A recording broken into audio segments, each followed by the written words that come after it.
Hello বন্ধুরা, আজ তোমাদের জন্য মুরগ ঝোলের রেসিপি এনেছি। অপূর্ব খেতে হয় এটা। নান, কুলচা, লাচ্চা পরোটা বা এরম সিম্পল লুচি সব কিছুর সাথেই দারুণ যায়। এখনও যদি কেউ তোমরা এটা টেস্ট করোনি তো একবার অবশ্যই বানিয়ে ফেলো। চলো দেখো এটা আমি কিভাবে বানাচ্ছি। একটা মিক্সির জার নিয়ে নিয়েছি, তাতে 2 চা চামচ পরিমাণে গোটা ধনে দিয়ে দিচ্ছি। সাথে দিয়ে দিলাম 1 চা চামচ জিরে, 1 চা চামচ পরিমাণে গোটা গোলমরিচ। এখানে নিয়ে নিয়েছি 5টি ছোটো এলাচ, একটি বড় এলাচ, 2 থেকে 3টি লবঙ্গ আর 1 টুকরো দারচিনি। একটা তেজপাতাকে এরম ভেঙে দিয়ে দিচ্ছি। মিহিভাবে গুঁড়ো করে নিলাম। এইবার মিক্সির জারে কিছুটা সেদ্ধ করা কাবলি চানা দিয়ে দিলাম। এখানে বেশি না, 2 থেকে 3 চামচ পরিমাণে কাবলি চানা নেবে। তাতে একটু জল দিয়ে পেস্ট করে নেব। পেস্ট করে নিলাম, এটাকে এখন সাইডে রেখে দিই।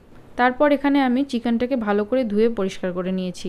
চিকেনটা ম্যারিনেট করতে দিয়ে দিচ্ছি স্বাদমতো লবণ, দিয়ে দিচ্ছি 1 চা চামচ পরিমাণে হলুদ গুঁড়ো, 2 চা চামচ পরিমাণে লাল লঙ্কার গুঁড়ো, আর দিয়ে দিচ্ছি হাফ কাপ পরিমাণে ফ্রেশ দই।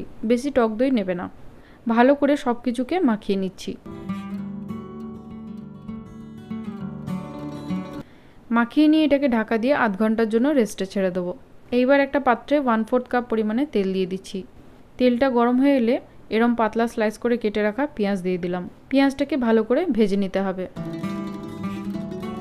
পেঁয়াজটাই যখন হালকা লালচে ভাব হয়ে আসবে তখন এতে 2 চা চামচ পরিমাণে আদা ও 2 চা চামচ পরিমাণে রসুনের পেস্ট দিয়ে দেবো। আদা রসুনটার কাঁচা গন্ধ যাওয়া অবধি ভেজে নেব। 3 থেকে 4 মিনিট ভেজে নিয়ে সামান্য একটু জল দিয়ে দিচ্ছি। আরও কিছুক্ষণ ভেজে নিয়ে ম্যারিনেট করে রাখা চিকেনটা দিয়ে দিচ্ছি। চিকেনটাকে ভালো করে কষিয়ে নিতে হবে। 12 থেকে 15 মিনিট কষিয়ে নিয়ে দিয়ে দিচ্ছি 1 কাপ পরিমাণে টমেটোর পেস্ট। ভালো করে মিশিয়ে নিয়ে এটাকে ঢাকা দিয়ে লো ফ্লেমে 15 মিনিটের জন্য সেদ্ধ হতে দেবো। 15 মিনিট পর ঢাকাটা সরিয়ে নিচ্ছি। এই পর্যায়ে দিয়ে দিচ্ছি 2 চা চামচ পরিমাণে যে শুকনো মশলাটা তৈরি করে রেখেছিলাম, আর সাথে দিয়ে দিচ্ছি 1.5 চা চামচ পরিমাণে চিকেন মশলা। ভালো করে মিশিয়ে নিয়ে আরও কিছুক্ষণ কষিয়ে নেব। আরও 5 থেকে 7 মিনিট কষিয়ে নিয়ে নুন জলে সেদ্ধ করে রাখা কাবলি চানাটা দিয়ে দেবো। কাবলি চানাটাকে চিকেনের সাথে ভালো করে মিশিয়ে নিই।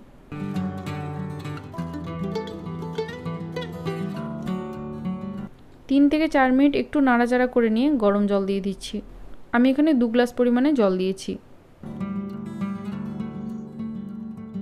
ভালো করে মিশিয়ে নিয়ে ঢাকা দিয়ে 10 মিনিটের জন্য হতে দেবো। 10 মিনিট পর ঢাকাটা সরিয়ে নিলাম। এই পর্যায়ে দিয়ে দিচ্ছি সেই তৈরি করে রাখা কাবলি চানার পেস্টটা। ভালো করে মিশিয়ে নিয়ে আরও 5 থেকে 7 মিনিট ফুটিয়ে নেব। শেষে দিয়ে দিচ্ছি হাফ চা চামচ পরিমাণে চিলি ফ্লেক্স, আর দিয়ে দিচ্ছি শুকনো খোলায় ভেজে রাখা কসুরি মেথি। ভালো করে মিশিয়ে নিয়ে গ্যাসের ফ্লেমটা বন্ধ করে দেব। নামানোর আগে কাঁচা লঙ্কা কুচি দিয়ে দিচ্ছি। এবং তৈরি হয়ে গেল মুরগ ঝোলে। একবার অবশ্যই বাড়িতে বানিয়ে ফেলো আর আমাকে কমেন্ট করে জানিও তোমাদের রেসিপিটা কেমন লেগেছে।